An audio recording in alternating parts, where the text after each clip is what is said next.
Hello everybody and welcome to the final part in making my 1860s ball gown inspired by Meg's from Little Women. If you have not watched the first 3 parts, I highly recommend that you do so, and they will be linked in the description. This video will be of the grand reveal, so let's jump straight in. Hello everybody and welcome back to the final installment of making my Meg gown. Now I will pick up right where we left off in the last video. I am sewing the skirt to the bodice. Now I decided to do this for organisation and storage and travel purposes. It is perfectly acceptable to make your bodice and your skirt separate pieces, but this is how I'm doing it, and I am simplifying it quite a lot.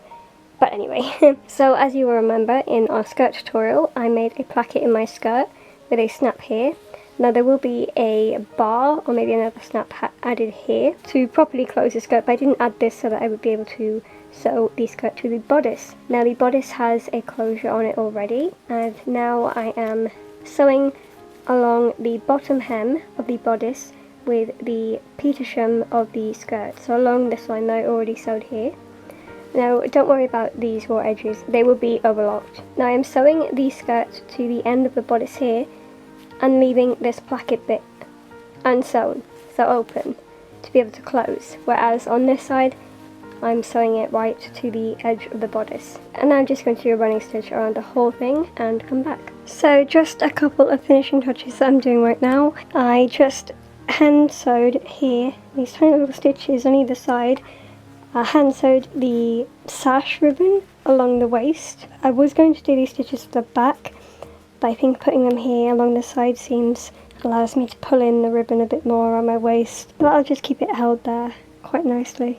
And the ribbon will tie in quite a nice bow at the back here, not this rushed job. But this ribbon is a really nice thick one that I had just laying around because I used it for a university project and then it became scrap that I wasn't going to use anymore, so it's nice to add it into another project. And a tip for you if you don't already know it, but to stop ribbon from fraying, just hold it up to a flame on a candle or a candle lighter and just sort of melt the ends, not too close so it catches on fire, but just sort of hold it there and it will kind of melt the fibres together, and then you won't need to hem your ribbon. I think I need to go over it again just once more, but I don't want to burn the edges, so I'm always afraid of doing that. But yeah, that's a little tip for you all if you didn't already know it. So this is how I will be hemming the skirt, by folding over the top edge a couple of centimetres and pinning it down. I made sure to press along here. I was going to interface it, but then later decided that it probably wasn't necessary. You can add a horsehair braid under here, which I was going to do, but also decided just not to. I'm not going to wear this dress too much where it has stress on the hem, so I thought it'd be better off without it.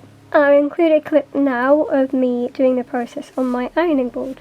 I would recommend that you set some time aside to iron this all down, and then get a good Netflix show to binge whilst you're hand sewing the hem down, which is not fun, and it's long, and it takes a lot of time, and I'm kind of dreading it, but it is the last thing I need to do to finish this dress, kind of. Give or take a few small, tiny little things, but it feels good to be at the end, but also I hate leaving this to the end, because it takes so long. But I will be hand sewing this down with a whip stitch or herringbone stitch by hand, and I will show you guys a little bit more information about that in a minute. You can also watch YouTube tutorials online for a whip stitch and a herringbone stitch. They're really useful hand stitch techniques, so I would recommend that you look them up, and there are many great tutorials I've used, so maybe I'll link some in the description actually. I used these whip stitches, as you can see here. They really don't pick up on camera, and they're supposed to be kind of invisible on the other side. Like you can see just tiny little stitches there. So it's a really good hemming technique, especially for a skirt like this. You wouldn't use a machine sewn hem on a historically accurate ball gown. I mean, I don't think it looks nice anyway, and I prefer to do this, even though it takes ages and ages. But like, the backside looks so nice. If the fabric wasn't so kind of thin, it would look better. But there we go.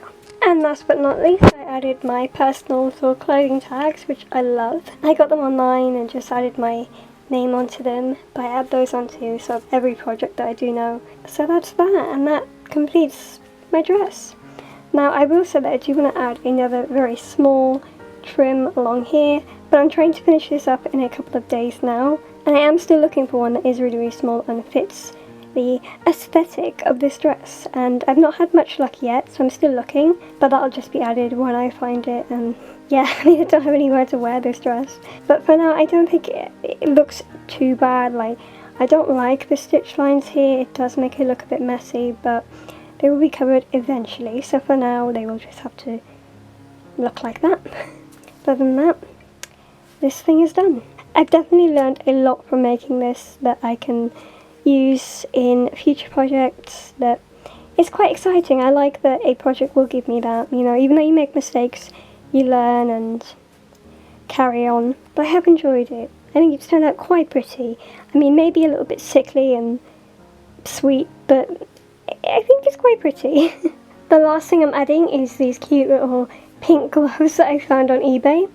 Now, they are like polyester and super cheap, but they're really cute. I want us to bring gloves back into fashion because, I mean, they kind of are now because of, you know, situations, but they're really cute, and I don't have to touch anything with my hands, which is so nice. But they're really, really sweet, and they match the dress perfectly.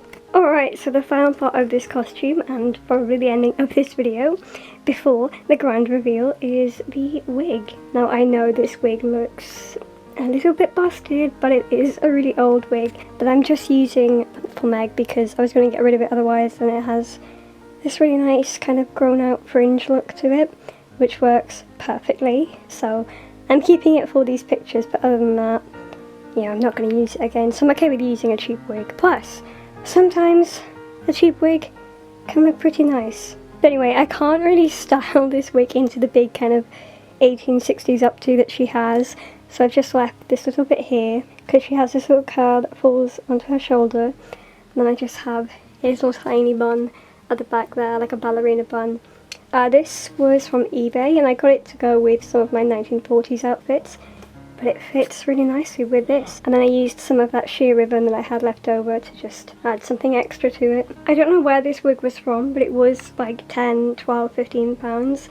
I've had it for many years, and like I said, I was going to get rid of it, so I'm not sure where it's from, but it is a really thin wig, which is quite nice actually in my opinion. I don't like a really, really thick wig, and it fits this style and character a bit more, so I'm quite excited to see how this full outfit looks. Ooh, one more thing just before I go and do the grand reveal. I found these little earrings that I had that I'll be using. And here is the finished gown. I do really like how it turned out. Obviously in areas it is not perfect and it could use some more work, but it was a fan make and it taught me a lot that I could use in the future, and I don't think it looks half bad. Now, I didn't include this in the videos, but I have a crinoline and a petticoat underneath this skirt, and here is some twirl action. Also, excuse this backdrop, we just used it to take some pictures for my Instagram and portfolio of the dress. We do not have a professional setup, so it really isn't the best thing, but it does the job. Thank you all so much for watching. I hope you have enjoyed this video series, and I would love to do something like this in the future. So hit subscribe to see more content like this, and I shall see you in my next video.